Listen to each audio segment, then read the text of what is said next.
Morning guys, welcome to What I Eat Wednesday. Today I'm starting my breakfast, or starting my day having breakfast, a scone. So these are the ones that I made on Sunday, I think. They are white chocolate raspberry, except I didn't have real raspberries, or fresh raspberries, I guess I should say. So they are frozen ones that I should have defrosted, but I didn't. So I just kind of like pulverized them in the food processor. So they're like tiny little bits. Anyway, so that's why like you can see inside they're not all nice and gooey and raspberry like, but they taste really good. You can taste like the butter in it, and then the raspberries still give it like a little zing. Honestly, it's only like 2 chocolate chips in one of them. Like in total, there's only like 2 or 3 chocolate chips in each. But so this doesn't even have any. But I was running low on white chocolate chips, so that's why. So I'm going to enjoy my scone, and I'll check in with you guys at lunch. I'm still not teaching today, but I'm like doing a whole bunch of errands, and I have to help my mom with something. But then maybe I'll grab something to eat at her house, we'll see. So I'm just about to leave to go to my mom's house, help her with some stuff. And then actually I have, even though I don't have work today, I have to do some work related things. I have to pick up stuff for the festival that's coming up now in April. So yeah, I have things to do, but like where I'm going with this is I have some coffee and a travel mug that I'm taking along with me in the car, and it is the Folgers Caramel Drizzle. So I'm going to go do some errands, and I'm kind of hungry now, so I'm hoping to have one of the pretzel buns at my mom's house. Hopefully she still has some in the freezer that I can have or eat one. I am having one of these pretzel. Yum! I love these. I think last time I was here, I also had one. No, you're not coming with us, Sabrini. I went out with my mom and we stopped at Cobb's Bread Bakery. My mom had a lemon blueberry scone that I had a bite of, and I had a chocolate croissant. Alright, so for an early dinner, because I have to leave at about 6:30, I am attempting to make the mushroom squash stroganoff from the Jamie Oliver website. I have a couple variations because some ingredients I can't find. Other ones I'm just taking a simple way out. So what I'm doing right now, and it's about 4:30, so I'm heating up a whole bunch of red onions. It called for 2 red onions. I used the 1.5 because I still had half, but this is gonna make a huge dish. And then I'm taking the easy way out. I am just softening the butter and cooking the butternut squash in the microwave. And then it calls for pre-cooked, packaged, like vacuum packaged chestnuts, and which I couldn't find. I've seen them sometimes in stores, but I couldn't find them today. But when I had the sweet potato last week, I was trying to place it and I was like, what does it taste like? And then it came to me, I was like, it tastes like roasted chestnuts, like the inside, the meaty part of it, or a fleshy part, I don't know. Anyway, so it's not going to be the same consistency, but it'll be somewhat of the same flavor. So I decided to do that. Other things, it called for sultanas, I think, which are, I think, golden raisins, but I decided since it's kind of like a Christmassy sweet dish anyways, like a sweet savory dish, but it has that kind of flavor. It has some cinnamon in it and the sweet potato. I decided I'm just gonna use craisins. Yeah. And then again for mushrooms, what kind of mushrooms did they call for? Chestnut mushrooms, which again I cannot find here. So I'm using portobello mushrooms. So they're like small portobello mushrooms.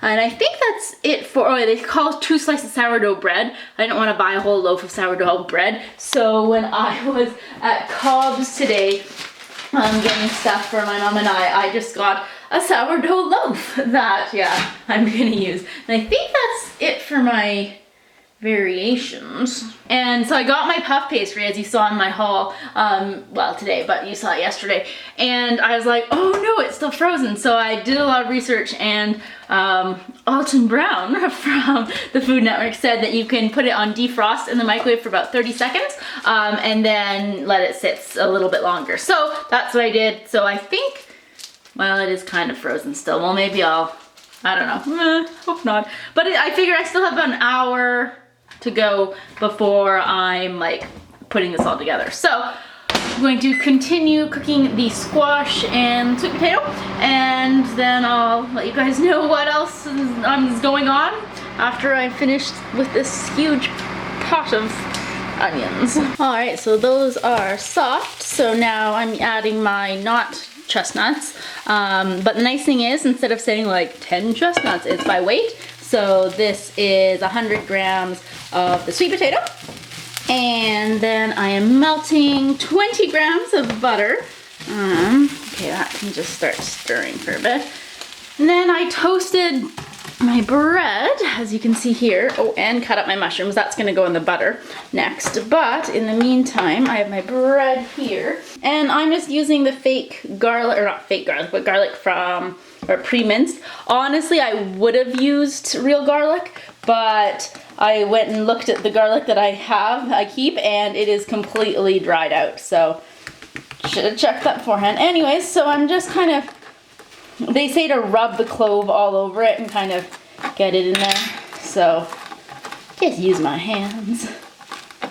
Okay, and well, I'll keep that garlic for there. And then I'm going to tear the bread apart and then add it to this mixture as well.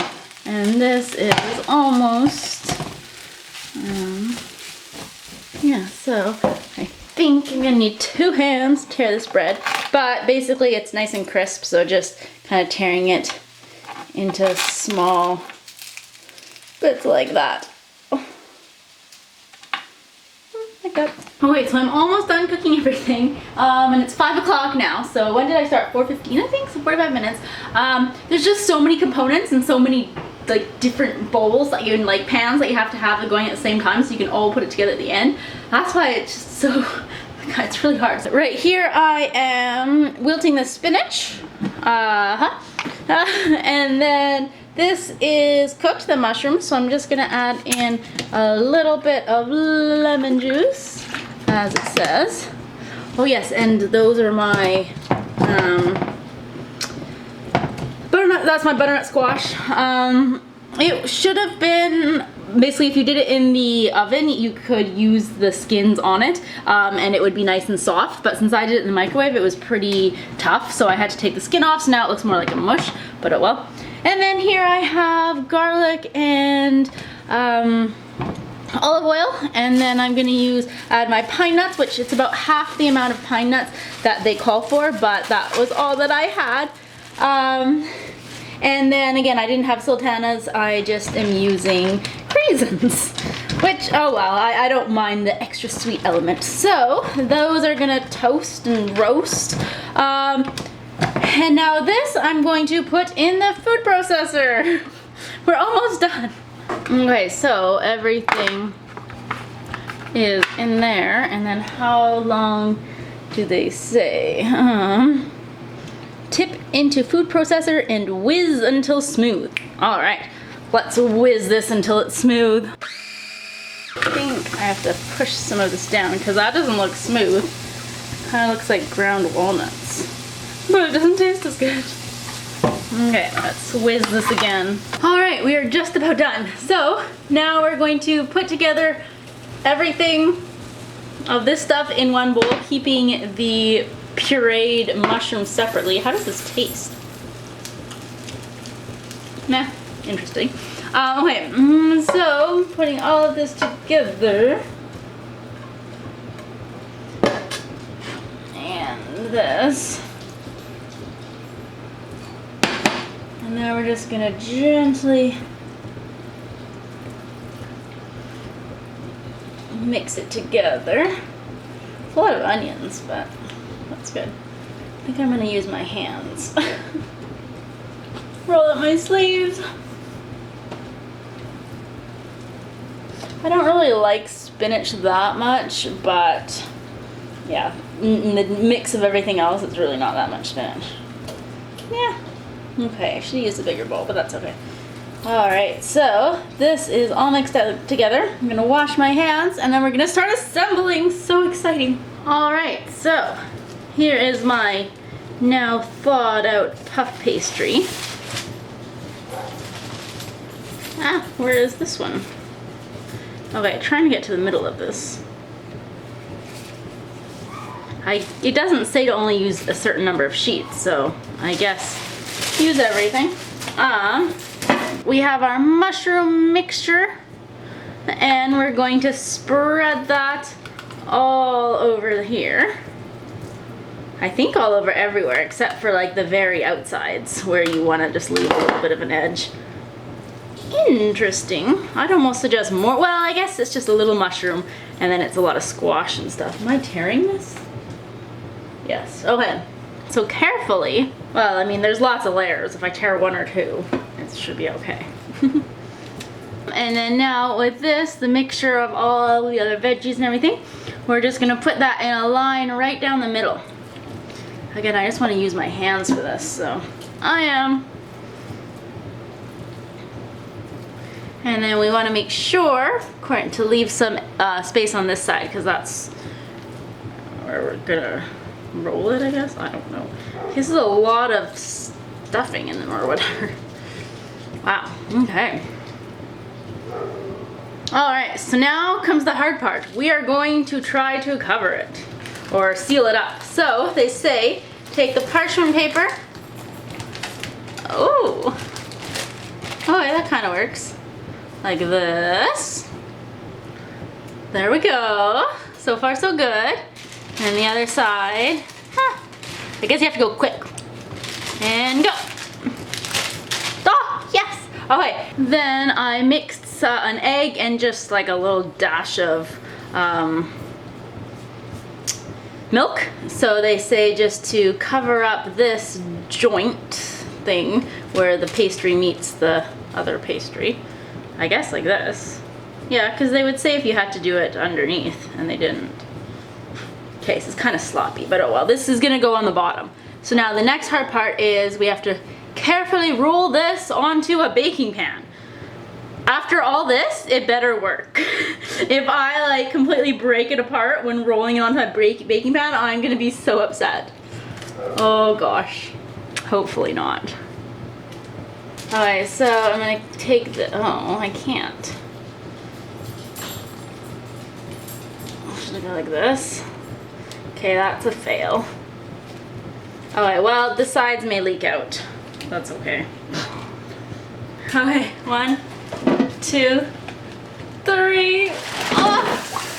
Holy shit!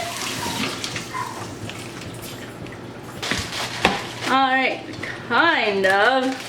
It stuck a little bit to the baking sheet, but that's okay. So I'm just gonna tuck, there we go. I'm just gonna tuck the ends just here. Oh, this is so messy. But then we're going to brush this egg mixture all over the top, and it's gonna give it like a nice, yeah, this is so not nice looking, but it's gonna give it a nice color and gloss. Crap, oh well. It could have been worse. But yeah, because that's kind of my sink over here is just full of like all the dishes that I use, and then I have an automatic sink, so something got in the way of the eye, and then the water came on and put it on here, but luckily it didn't harm anything. All right, so the edges probably won't be that nice, but I can not show the edge, or like I'll cut it away from the edges, and then hopefully the middle part looks nice. Oh, I'm so excited. I don't think I've ever used puff pastry ever in my life, so. All right. So, this baby is done for now.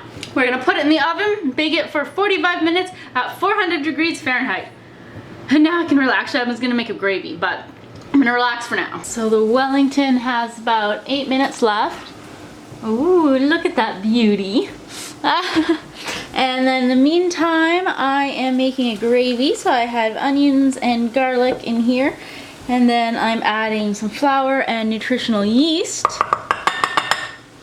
And then soy sauce. And stirring that in so it kind of forms a thick paste. And then I just have some vegetarian broth that I'm then going to add. And then putting a little bit of sage into it. And then basically get it to a boil and continuously stir it for about 5 to 8 more minutes. So that's a nice paste. And then I think I'm supposed to gradually put this in while stirring, so I'll just do a small amount at a time since I'm holding this hand. But yeah, and then eventually it'll be nice and smooth. Alright, so I took the Wellington out. Wow, look at that, finally. So I'm just finishing up my gravy. It should be done in a couple minutes. 6:08. Oh my gosh, I have to leave in about 20 minutes for dance. Gosh, that took a long time, but it better be worth it. Oh, I can't wait. So there we have it. It's not quite perfect. So even though the oven's off, I put it back in there. This should be puffed up a little bit more and a little bit more crisper. The outside layers are, well, as far as I'm aware of, or maybe I shouldn't have done it all the layers. I should have just done it half the layers. Not too sure, but I'm sure it's still gonna taste really good. So I'm still happy with it. Hopefully it tastes really, yeah, hopefully it tastes good. Now I'm going to put some, where'd my gravy spoon go? Some gravy on top. Of course now it like ruins the image, but that's okay. And this is actually really good gravy. This is a recipe that I will make over and over again. So putting that off the heat. And now that's my Wellington. Hopefully it tastes good. After all this time, I'm gonna taste it and let you guys know. Oh wait, it's hot. It's actually really hot.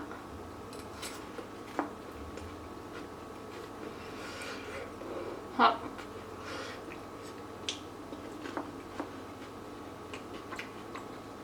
Aside from being very hot in temperature, it is amazing. Oh my god, so worth it. It totally tastes like Christmas or Thanksgiving with the squash, and there's a little bit of cinnamon in there. I mean, the mushroom paste tasted a little bit weird when I was like, just tasted it, but here you don't taste it at all. It just complements it really well. Holy crap, that's good. All right, I am so happy that, what, 2 hours of cooking? Yeah, started at 4:15, now it's 6:15. Well, 45 minutes of it was just baking, but still, it is amazing. I cannot say I'll be making it anytime soon, again, because it takes so long, but if I didn't have a tofurkey, I would totally spend the time making that for a holiday. And there's so much leftovers. I told Dan that I'd bring some to him, and I'll probably bring some to my coworker, just so she can taste it too. But, oh, it's so good. I'm very happy that it is so good, because it took a very long time. So, now I'm gonna eat this, and then get ready to go to dance. So I'm back from dance, and I just have like a nice big glass of water, but aside from that I'm not going to be having anything else. It's already 8:45, but I have packed away all of the Wellington, and it looks pretty nice. Look at, I had like the edges, so they weren't that full, but there we go. Now that middle part looks better. And lots of things to go. Yay, leftovers forever actually. Well, Dan gets that one, and I have a little gravy as well that I set aside, but yum. Honestly, I'm very happy that it turned out. It was Jamie on the site, on the Jamie Oliver site, it said it's a labor of love. It really was. It took me 2 hours. That's a long time to be making one thing. And like, well, 45 minutes it was baking, but then I was making the gravy, so honestly I was doing something for like 2 hours. And like with risotto, I don't make risotto anymore, but I used to, and you're stirring for an hour, but it's pretty, like you can be thinking about something else or reading or checking your email and stuff. But this, like, you had a lot to do every second. Like I had 4 things going at the same time, and oh my goodness, but it was worth it. So I will link the link below. I'll write the link below to the Jamie Oliver site, and the gravy, because that gravy is amazing. Like I will, if I ever need gravy for something, like I have a tofurkey roast, but not the tofurkey feast kit, so it just is the roast, it doesn't come with gravy. I will totally be making that gravy because it's so good. But yeah, anyways, just gonna have my water and edit, because I know this is gonna be a long one with all of the, oh my lights, yeah, with all of the footage from the Wellington, but it'll be worth it. So let me know if you guys are gonna try that Wellington, if you have like a 2 and a bit hour window where you're not doing anything and you want to do it. Yeah, and it makes so much leftovers. I mean, if you're just eating it by yourself. Obviously, if you're feeding like a family of 4 or 6 or something, it would not give as many leftovers, but totally worth it. So that's it for today, and I'll see you guys later. Bye.